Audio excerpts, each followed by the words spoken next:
I'm business correspondent Conway Gittins, and I'm here talking with Mike Novogratz. He is the CEO of Galaxy Investment Partners, and we're here to talk about Bitcoin. Is it more a utility or more an investment?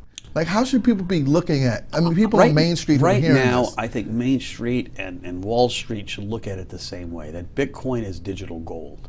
It is a store of value, and things are valuable because we say they are. Most valuable things are limited in supply, right? Why a Picasso painting is so valuable, there are not that many of them. I mean, if you thought about when I was a 5-year-old that a painting would ever be worth $200 million, you'd think we're smoking something, right? But now art is a store of value. But can I just ask you, why do we need Bitcoin? I mean, we have dollars, we have euros, we have yens, we have gold. You mentioned gold, we already have gold. We have stocks, we have bonds. Why does the world need a cryptocurrency? And so Bitcoin represents a lot of the energy of this whole decentralized revolution. And listen, setting up a decentralized system has a tremendous amount of appeal to people.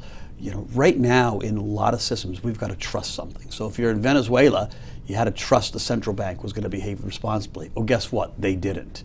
At one point in Zimbabwe, the currency could be used as toilet paper. It was so worthless.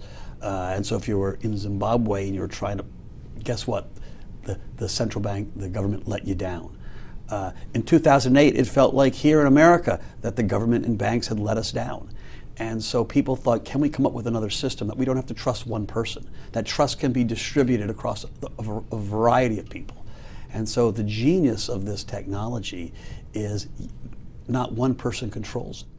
right, so not one person controls it, but that makes the value of it quite volatile. I mean, just the last 4 days, we saw it lost 1/3 of its value, and then today, Monday, it's up $1,000. Coming back, baby. Listen, the volatility is here because we're still in the early stages of this revolution, this experiment, right? I mean, you know, Bitcoin started in 2008, 2009, really. So we're not even 8 years in. Ethereum less than 3, and so we're slowly getting adoption around the world. There's a networking effect. As one guy gets in, he gets his friend in, he gets his friend in, and you know, I think there's a roughly 20 million Bitcoin or cryptocurrency wallets in the world. Probably 2/3 of those are active. And so that's 12, 13 million people of 7.4 billion. And so it's still a small experiment where there's a lot of nerves. Prices have gone a lot, and we're going to continue to have volatility. I mean, what about those prices? What about that value? You mentioned how it's not backed by any one person. And quickly, it reminds me of the .com bubble, where people were saying the old rules don't apply. You know, they don't have any profits, but they have this other measure. And then when the bubble burst and people were harmed significantly. I mean, this is a huge investment. There is risk in this space. I think there's a lot less risk than the market thinks for a bunch of reasons. Listen, as wild as the prices were in the .com bubble, bubbles happen around things that fundamentally change the way businesses orchestrate and how we live our lives. The railroad bubble changed the way we live. The .com bubble changed the way we live. The internet is so much more ubiquitous today in 2017 than we ever dreamed it would have been in 98, 99, right? I mean, literally, it's everywhere. And I'm fairly certain that 15 years from now, decentralized technologies, blockchains will be everywhere. It will just be a part of our lives. Just 15 years from now, what is the thing that makes this mainstream? What is the thing that, I mean, because right now it's on the fringe. What really brings it to Main Street? Well, there are two things, right? So there's a viral networking effect, and so pretty soon you're going to see real institutions, I shouldn't say real, more established institutions, players like Fidelity. Abby Johnson has been a big proponent of this. Once Fidelity offers Bitcoin on their platform, then every mom and pop with a Fidelity account can call up and say, buy me some Bitcoin. That will wildly accelerate the price up, but it'll accelerate the education and the institutionalization of it.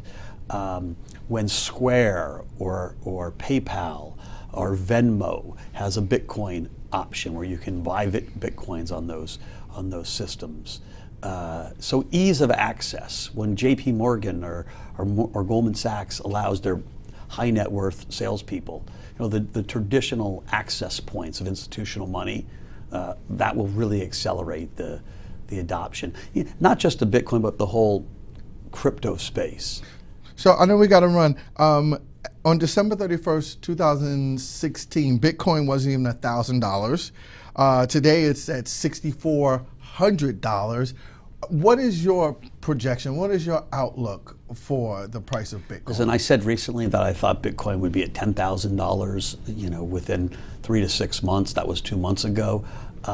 It's easy for me to see Bitcoin at $20,000 by the end of next year. I see a herd of investors coming to participate in this space. I see a tremendous amount of talent all around the world focusing on building companies and building infrastructure in this space. I see the CME who's setting up a futures exchange.